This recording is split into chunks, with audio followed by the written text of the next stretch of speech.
Sarap talaga mamuhay sa bukid mga kapower. Kapag masipag ka, marami kang alaga, masasayang ka din yung magpumili ka sa mga alaga mo mga kapower. Yung mga manok namin dito pag nagala lang mga kapower.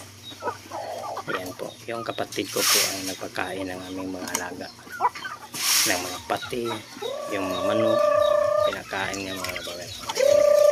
Tingnan niyo mga alaga namin.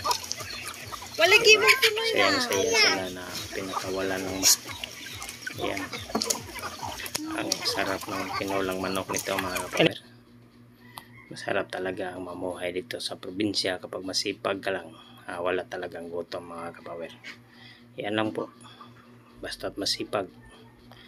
Marami kang tanim, yung may mga alaga ka, hindi mo maranasan yung gutom mga kapower. Kapag may dekalidad ka sa buhay mo, yung ano mo sa buhay, mga alaga naming ibon mga kapower. Yung alaga namin. Yan po ay pati mga kapower. Nagtatari na ako. Ang repiri.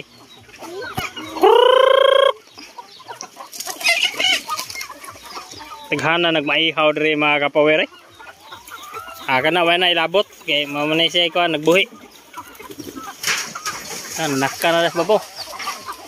Shoo! Shoo!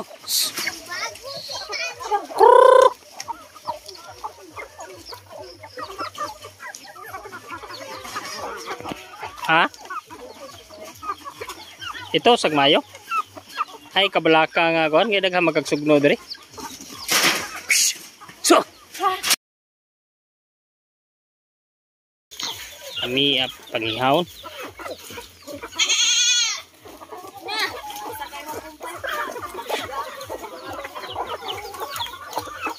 Tengah rin ko ng kanding o bungalong day.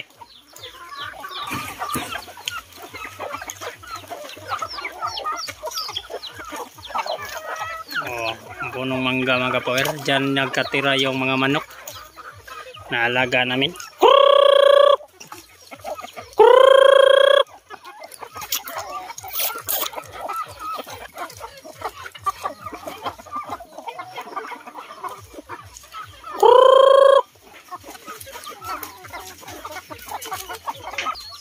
Yan o.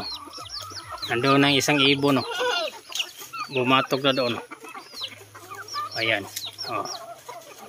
Kita nyo? Yan. Diyan sila nakatirang mga ibon na tukmo. Yan o. Nandoon sila sa itaas. Yan. Ayun po o. Tingnan nyo o. Kita nyo mga kapower.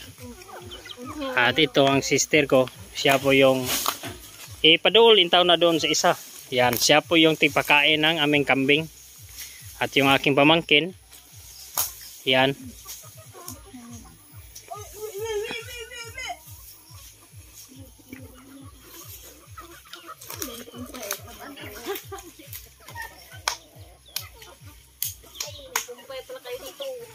Di mo na mukhaon lagi bungalong lagi.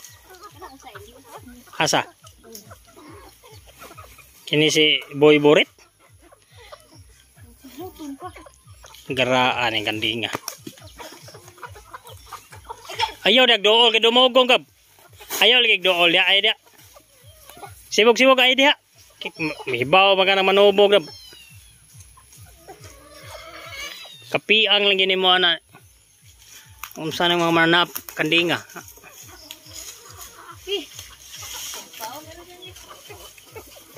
Iyon o. Ayan o. Makiat na. Makiat na. Diyan sila nakatira mga power. Si ibabaw. Yung mga chicken joy namin, diyan sila titira sa itaas ng mangga. Ayan o. Yan ang chicken joy.